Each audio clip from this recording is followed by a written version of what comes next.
This video is from June of 2023. We're going to show it to you. Check out the YouTube page if you're listening. At the height of the post-George Floyd Black Lives Matter protests. In the video, Jones and other protesters are in front of the Tennessee Capitol. They stop cars. These are innocent people.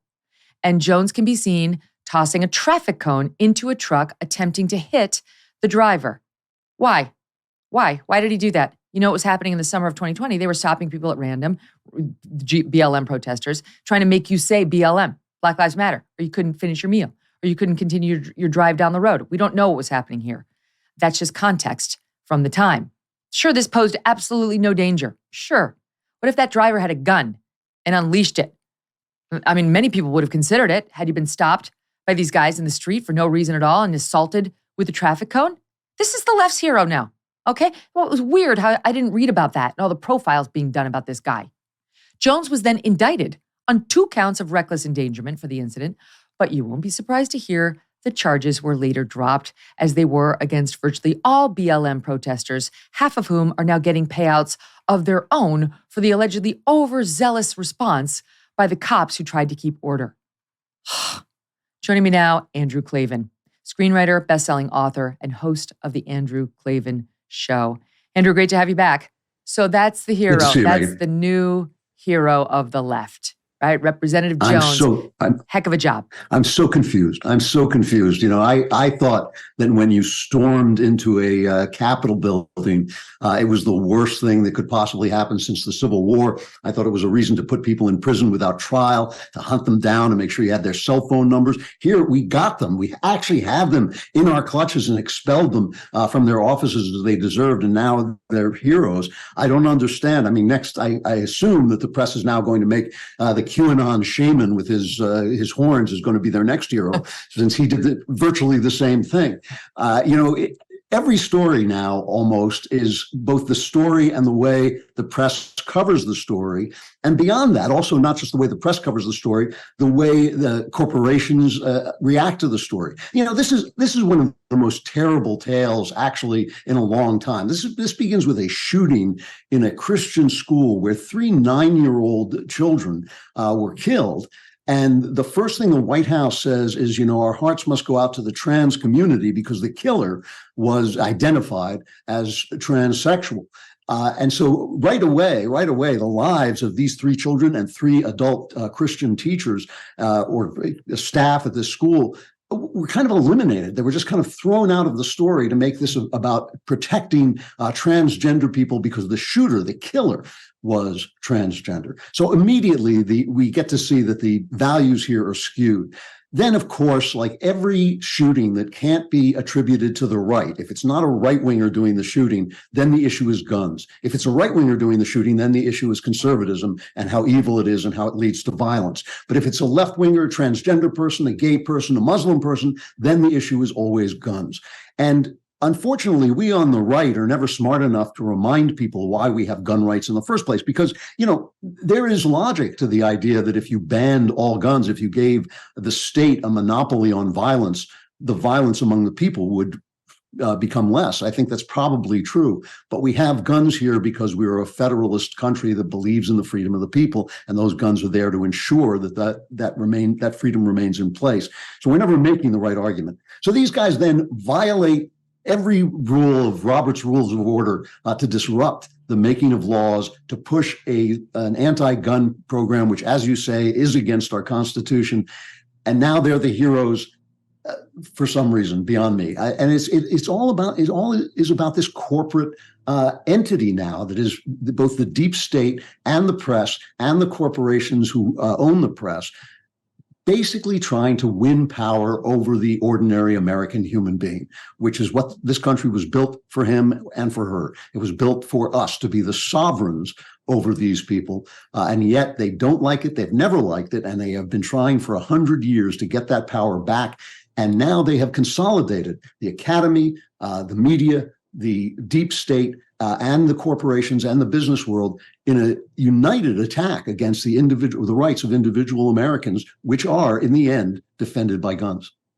I'm sure if you or I had a history of attacking citizens who were minding their own business, stomping on police cars, which is another thing he was accused of, assaulting a police officer, another thing he was accused of.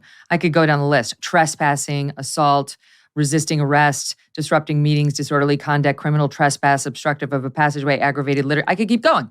I'm sure if that were our history, and then we stormed the Capitol to protest our pro-life beliefs, let's say, okay? They'd be saying exactly the same things about us. Here's just a couple of the headlines from the left right now about this guy and his colleagues. The Tennessee-3 were right. Screw decorum. It's time to rush the well. Screw decorum. Salon, again, Tennessee-3 were right. Screw decorum. How the Tennessee-3 turned the GOP's rebuke into a rallying cry, and on we go. They praised their history of breaking the status quo, even with clothing. Andrew, that's from Vogue. Okay. I seem to recall James Carville, after Marjorie Taylor Greene spoke out at the State of the Union, white trash. He was saying she's white trash. I don't, help me understand the rules. Well, it's civility, right? It's the old Bill Clinton thing. I was out of the country when this happened, so I got to see it from a distance.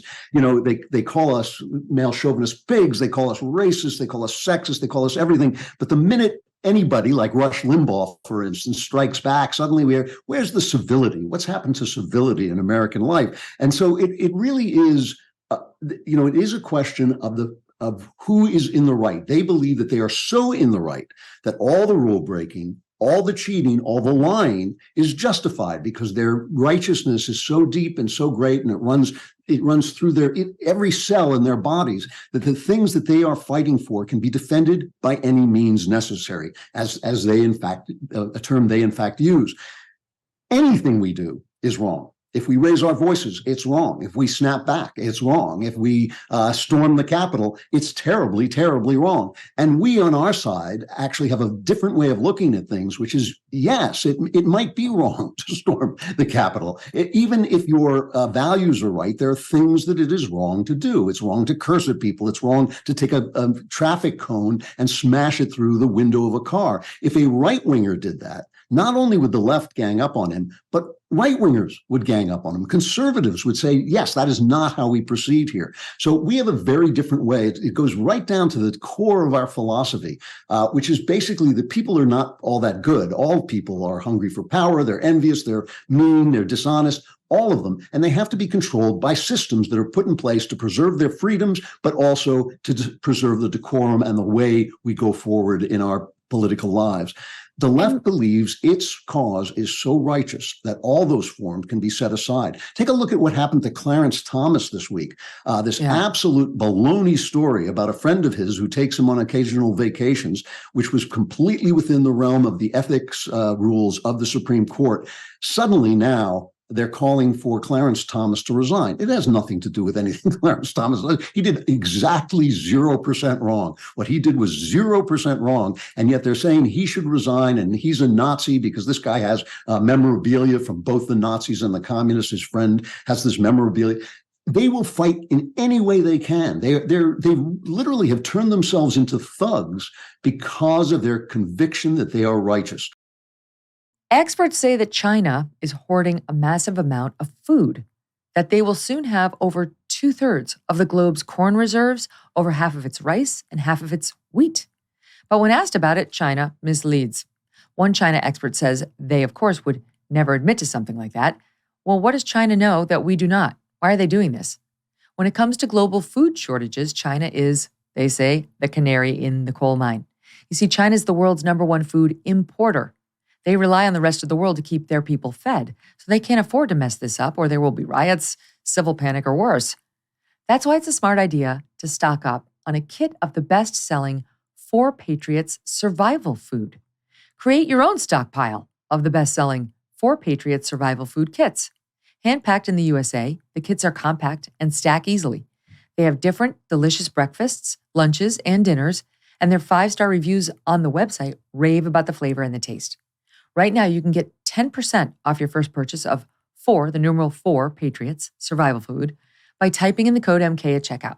Just go to the numeral 4 Patriots okay, 4patriots.com, and use code MK to get 10% off your first purchase of 4Patriots Survival Food. 4patriots.com. Use that code MK. Hey, thanks so much for watching. If you like what you just saw, hit the subscribe button for more clips and full episodes.